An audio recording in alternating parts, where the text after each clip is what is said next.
Welcome to a new class of Social Studies from History textbook.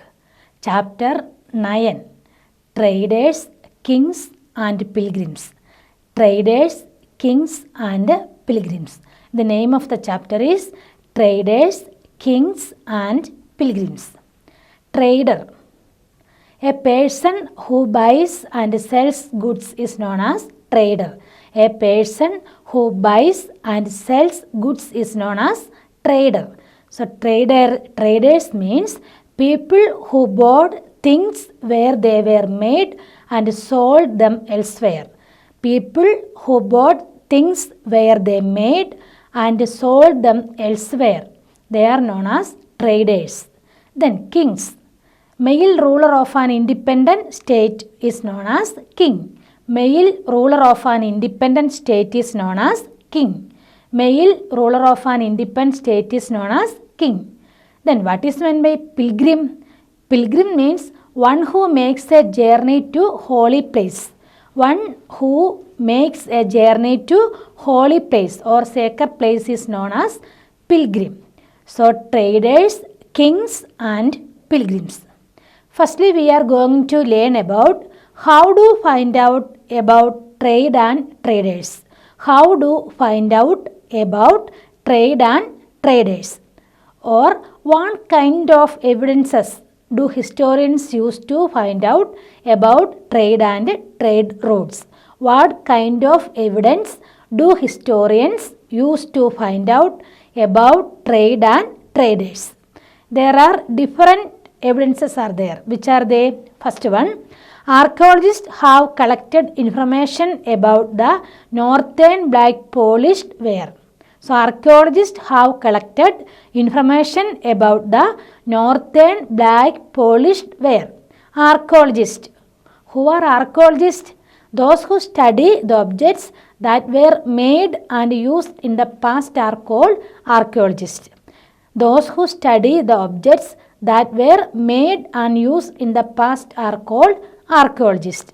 So archaeologists have collected information about northern black polished ware. Northern black polished ware means extremely fine pottery. Extremely fine pottery. Why it gets northern black polished ware?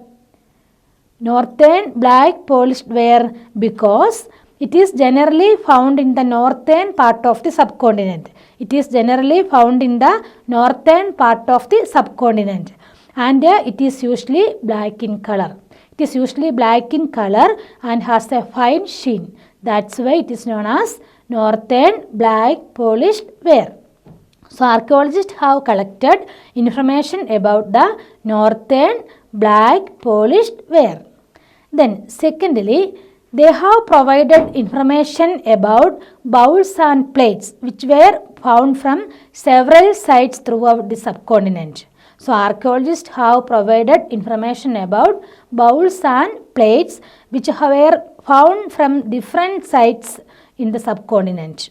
And they guess that traders might have carried from the place where they were made to sell them at other places. These bowls and plates, who bought it? The traders bought it for selling or sell them at other places. This was also a proof of trade and traders. Then historians find evidences of trade in Sangam poems or literary works. In Sangam poems or literary works, historians find evidences of trade. Using different historical sources, the historians tell us that South India was famous for gold, spices, especially pepper and precious stones. So South India was famous for which are the items? Gold, spices, especially pepper and precious stones. So pepper was known as black gold. Already you know that pepper was known as black gold. So Indian traders carried many of these goods in ships across the sea and in caravans to Rome. So Indian traders carried many of these precious stones or pepper like spices and all to Rome. In which way? In ships and in caravans. And many Roman gold coins have been found in India, found in especially in South India. So many Roman gold coins have been found in South India. These coins are considered great proof of trade relation between ancient India and Roman Empire. So many Roman coins have been found in South India. These coins are the best proof for trade relation between ancient India and Roman Empire. Traders explored several sea routes. Traders explored several sea routes, and some of these followed the coast. Some of these followed the coast, and there were others across the Arabian Sea and the Bay of Bengal. So some other traders across the Arabian Sea and the Bay of Bengal. And there sailors took advantage of the monsoon winds to cross the seas more quickly. So traders took advantage of the monsoon winds to cross the seas more quickly. So if they want to reach the western coast of the subcontinent from East Africa or Arabia, they choose to sail with the southwest monsoon. So if they want to reach the western coast of the subcontinent from East Africa to Arabia, they choose to sail with the southwest monsoon. The next, new kingdoms along the coast. New kingdoms along the coast. The southern half of the subcontinent is marked by a long coastline and with hills, plateaus and river valleys. So the southern half of our subcontinent marked by a long coastline. A long seashore is there, and hills, plateaus and river valleys also here. So amongst the river valleys, that is the Kaveri is the most fertile. So which one is most fertile? Kaveri. So among the river valleys, the most fertile river is which one? Kaveri. Kaveri is the most fertile one. And chiefs and kings who controlled the river valleys and the coast became rich and powerful. Who controlled the river valleys? Chiefs. Chiefs means leaders or rulers. So chiefs and kings who controlled the river valleys, and the coast became richer and powerful. The coast became richer and powerful. Rich and powerful. So Sangam poems mention the which one? Mavandar. Sangam poems mention the Mavandar. And this is a Tamil word meaning three chiefs. What is the meaning of Mavandar? What is the meaning of Mavandar? Three chiefs. It is a Tamil word. The meaning is three chiefs. And it is mainly used for the heads of three ruling families. So Mavandar. Mavandar means it is a Tamil word. The meaning is three chiefs. And this is used for the heads of three ruling families. Which are the three ruling families? Cholas, Cheras and Pandyas. Cholas, Cheras and Pandyas. So the chief head of these ruling families, the Cholas, Cheras and Pandyas, they were known as Mavandar. It is a Tamil word meaning if three chiefs. And they became powerful in South India around 2300 years ago. So these three ruling families, which are they? Cholas, Cheras and Pandyas. They became powerful in South India around 2300 years ago. Each of the three chiefs, which three chiefs? Cholas, Cheras and Pandyas. So each of these three chiefs had two centers of power. They had two centers of power. One is in inland and one on the coast. One is on inland and another one is on the coast. And of these 6 cities, 2 were very important. Which are they? Puhar or Kaveri Pattanam and Madurai. Puhar or Kaveri Pattanam. And Puhar or Kaveri Pattanam, that is the port of the Cholas. And what was the name of the port of the Cholas? Puhar or Kaveri Pattanam. And another one is Madurai. And it was the capital of Pandyas. And the chiefs didn't collect regular taxes. The chiefs did not collect regular taxes. Instead of, they demanded and received gift from the people. So they didn't collect regular taxes. Instead of that, what they do? They demanded and received gift from the people. And they also went on military expeditions. And what is the meaning of expeditions? A journey undertaken by a group of people with a particular purpose is known as expedition. So expedition means a journey undertaken by a group of people with a particular purpose, that is known as expeditions. So the chiefs went on military expeditions and collected tribute from neighboring areas. Tribute means a gift.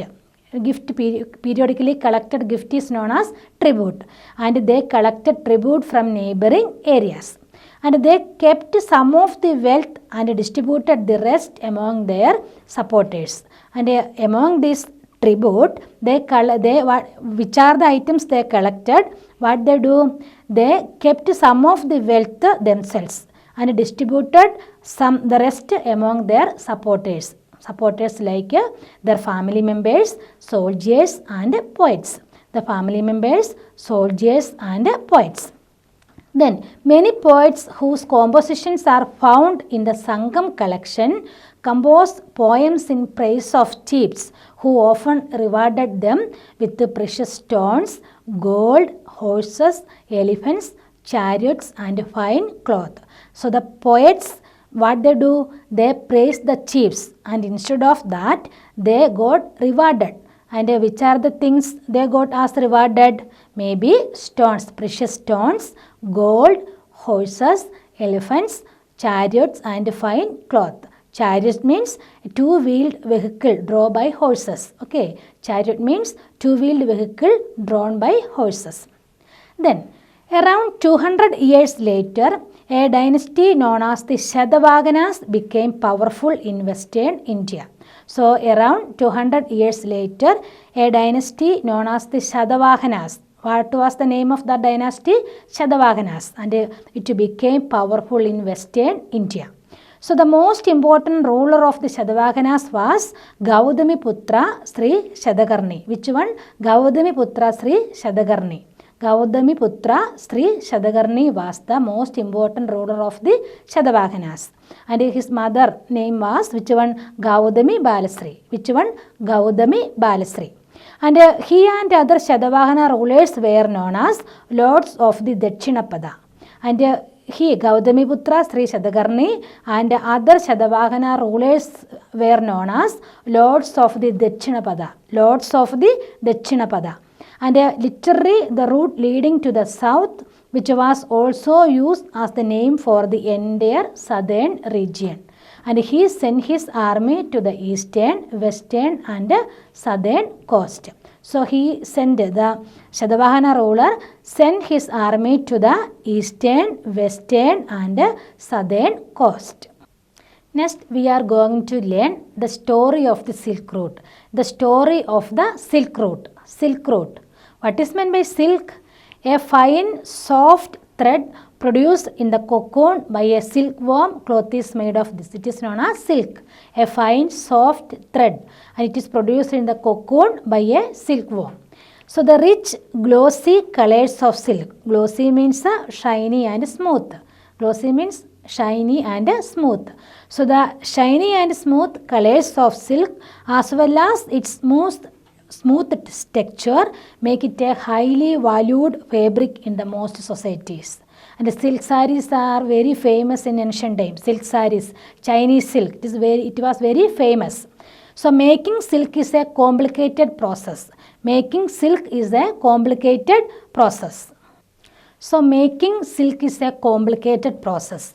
Making silk is a complicated process. And raw silk has to be extracted from the cocoons of silkworms. How silk made?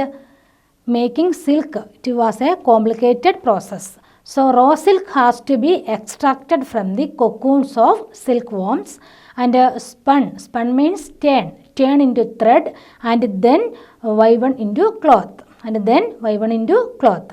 the techniques of making silk were first invented in China around 7,000 years ago. So techniques of making silk were first invented by whom?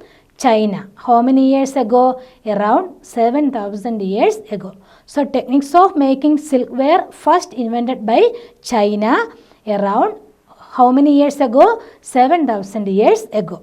So while the methods remaining a closely guarded secret for thousands of years, some people from China who went to distant lands on foot, horseback and on camels carried silk with them.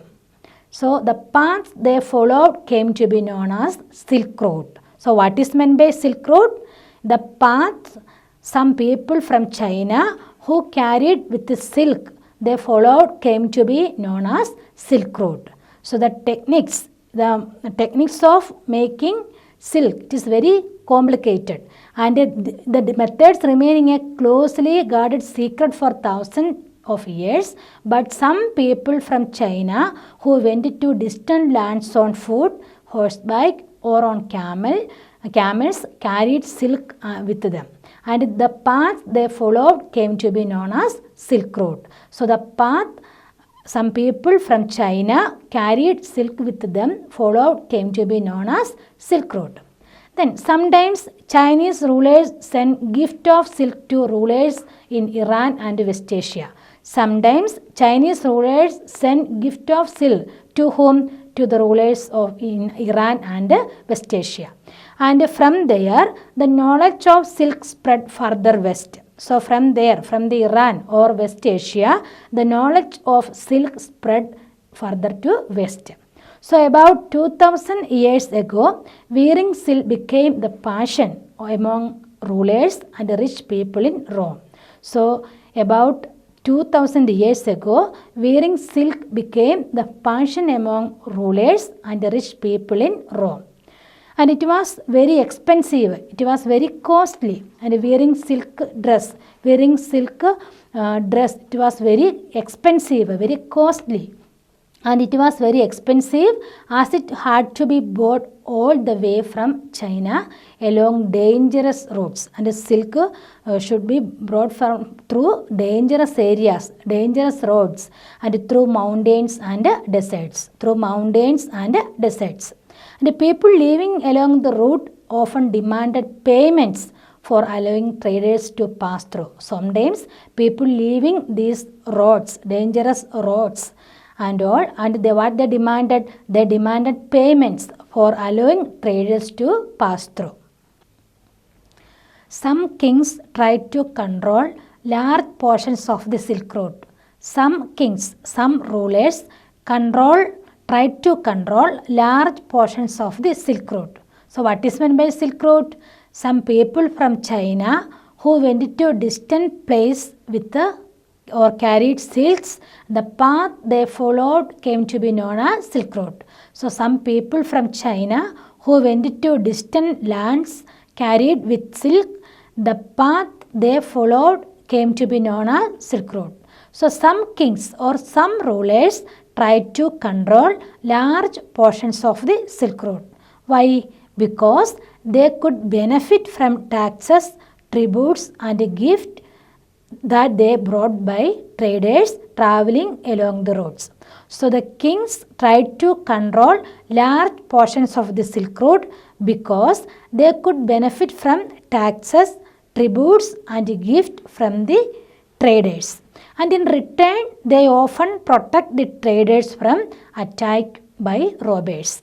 So in return, the kings often protect the traders who pass through their kingdoms from attack by robbers.